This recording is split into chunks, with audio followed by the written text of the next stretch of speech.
Aaron, I explained a little bit to you, but to tell my fans, this has been about 12 years in the making. um, I remember back when I worked at CKDM in Dauphin, Manitoba, 2005, I guess. It was Country Fest. And I'm going to be honest with you, I wasn't a huge country fan when I moved to Dauphin. And it was honestly your music that made me give it a chance and listen. So to be sitting here with you is an absolute honor. Wow, thanks. That's nice to know. Thank you for joining me. I really appreciate it. You have a lot going on right now, which is awesome.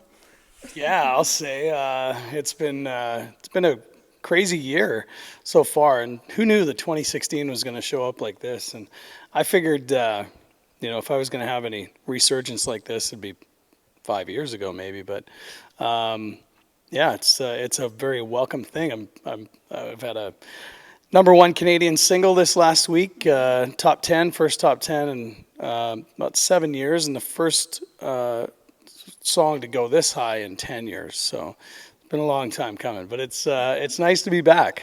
It's good. It definitely has been a long time coming, but you deserve it, and there's a reason you're back for sure.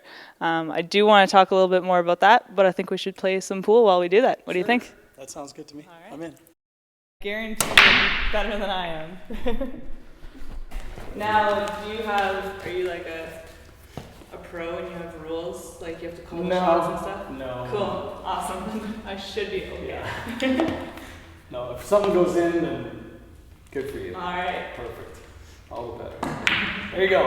Oh, It was close. I thought you had it. So you're single, and I'm totally gonna screw your shot up while I ask this. Your single is breaking the charts. It's #1 in Canada right now. Yeah. And that is your Dirt Road song. Dirt Road In. Yeah. The reason I love that song is it's so true. Everybody's got dirt road in them. It's true. The small town feel. Yeah. You sung one, right? I did one. So I Am Solid. Yeah. All right. What made you decide to write that one?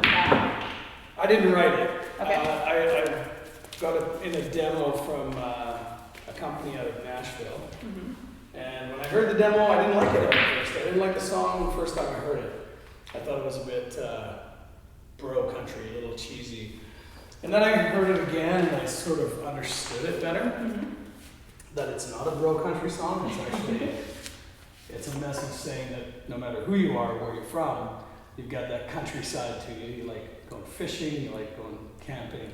Everybody does. Yeah. No matter who you are. Even people living in cities all over the world like to get out to nature every now and then. And that's kind of what the whole message was, right? So yeah, that's the meaning, and everybody's got it.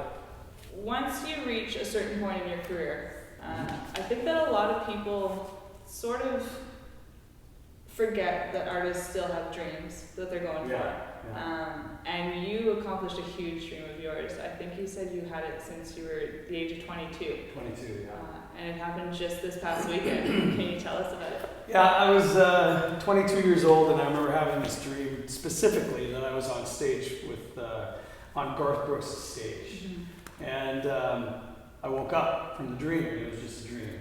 And back then I was, new to singing and, loved country music, but I didn't even know I would be in the country music industry at that point. And skip ahead to 20-something years later. Yeah. I'm at a radio station in Regina as a part of a radio tour that I was doing right across the country. Stopped in Regina and co-hosted the morning show from 6 to 9. I was told 2 days before that we were going to interview Garth Brooks because his ticket sales were going on the next day for his show in June in Saskatoon. So I was nervous because I'd never spoken to the guy, I'd never met him, I'd never done any shows with him, and he's, he retired for all those years. And I knew he was going on tour, but nothing prepared me for what happened. When we were interviewing him, I got to ask him a question, and I was just joking around. And I said, can I pass my agent's contact information on to you? I'll give you $50. And everybody laughed, and then Garth said, well, let me ask you a question, Aaron. How would you like to open the shows for me in Saskatoon? Just like that? Just like that. It literally just happened.